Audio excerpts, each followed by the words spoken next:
Genesis chapter 19. The two angels arrived at Sodom in the evening, and Lot was sitting in the gateway of the city. When he saw them, he got up to meet them and bowed down with his face to the ground. "My lords," he said, "please turn aside to your servant's house. You can wash your feet and spend the night, and then go on your way early in the morning." "No," they answered, "we will spend the night in the square." But Lot insisted so strongly that they did go with him and entered his house. He prepared a meal for them, baking bread without yeast, and they ate. Before they had gone to bed, all the men from every part of the city of Sodom, both young and old, surrounded the house. They called to Lot, "Where are the men who came to you tonight? Bring them out to us so that we can have sex with them." Lot went outside to meet them and shut the door behind him. "No, my friends," he said, "don't do this wicked thing. Look, I have 2 daughters who have never slept with a man. Let me bring them out to you, and you can do what you like with them. But don't do anything to these men, for they have come under my roof." "Get out of our way," they replied. "This fellow came here as a foreigner, and now he wants to play judge. We'll treat you worse than them." They kept bringing pressure on Lot and moved forward to break down the door. But the men inside reached out and pulled Lot back into the house and shut the door. Then they struck the men who were at the door, young and old, with blindness, so that they could not find the door. The 2 men said to Lot, "Do you have anyone else here, sons-in-law, sons or daughters, or anyone else in the city who belongs to you? Get them out of here, because we are going to destroy this place. The outcry to the Lord against its people is so great that he has sent us to destroy it." So Lot went out and spoke to his sons, who were pledged to marry his daughters. He said, "Hurry and get out of this place, because the Lord is about to destroy the city." But his sons-in-law thought he was joking. With the coming of dawn, the angels urged Lot, saying, "Hurry!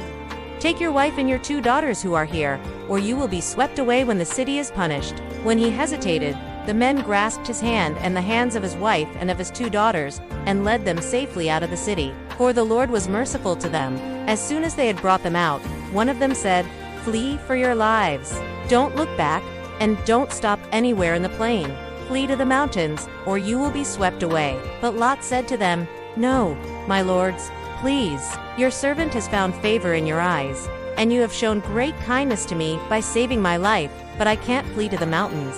This disaster will overtake me, and I'll die. Look, here is a town near enough to run to, and it is small. Let me flee to it." "It is very small, isn't it? Then my life will be spared." He said to him, "Very well, I will grant this request too.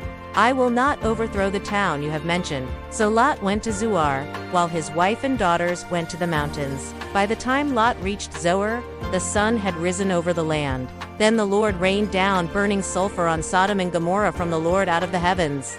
Thus he overthrew those cities and the entire plain, destroying all those living in the cities and also the vegetation in the land.